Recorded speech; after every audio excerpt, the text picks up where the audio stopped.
Post के जरिए अपना दर्द लोगों से साझा किया। साथ ही उन्होंने लोगों से तेज आवाज में संगीत न सुनने की नसीहत भी दी।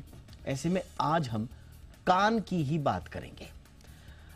अक्सर हम कानों में हेडफोन लेकर, ईयरबड्स लेकर यहां वहां टहलते रहते हैं।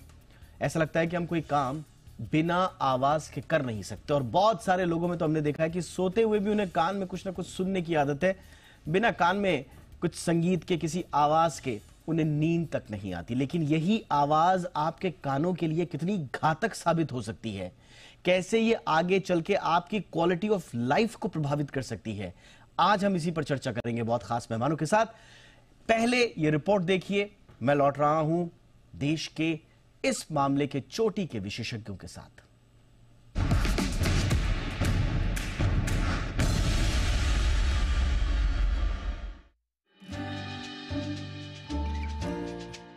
अलका याग्निक, भला इन्हें कौन नहीं जानता। अपनी सुरीली आवाज से लोगों के दिलों पर राज करने वाली अलका याग्निक इन दिनों रेयर न्यूरो डिजीज से जूझ रही हैं। डॉक्टरी भाषा में इसे sensory neural hearing loss disorder भी कहते हैं। ये एक ऐसी बीमारी है जिसमें कान से सुनना एकदम बंद हो जाता है।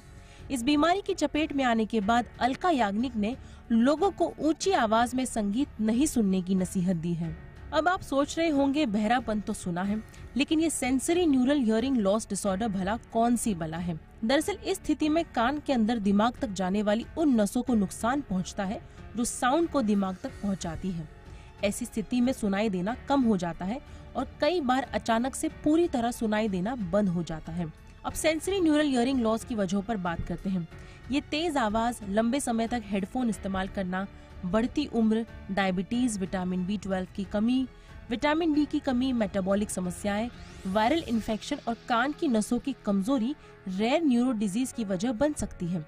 कई बार हानिकारक वायरस हवा के जरिए कान में घुस जाते हैं और कान के अंदरूनी हिस्से को डैमेज कर देते हैं। लंबे समय तक बना रहने वाला कफ भी ये बीमारी दे सकता है। लेकिन इस डिसऑर्डर की बड़ी वजह तेज आवाज में संगीत सुनना है। लोग हेडफोन, ईयरबड लगाकर घंटों संगीत सुनते हैं। इससे कान की अंदरूनी नसें प्रभावित होती हैं और इस बीमारी की चपेट में आने की आशंका बढ़ जाती है।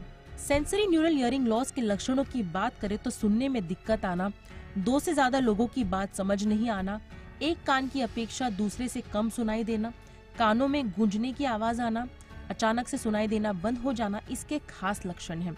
डॉक्टर्स की माने तो कोरोना के बाद इस तरह के मामले काफी बढ़े हैं।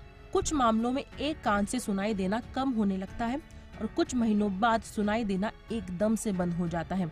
मशीन और कई तरह के बड्स लगाकर डॉक्टर इसका ट्रीटमेंट करते हैं। हालांकि ये बीमारी पूरी तरह से ठीक होगी कि नहीं, ये इस बात पर भी निर्भर करता है कि व्यक्ति के कान की नसें कितनी डैमेज हुई हैं।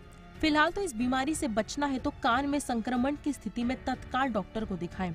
ईयरबड और हेडफोन के अलावा तेज आवाज में संगीत ना सुने।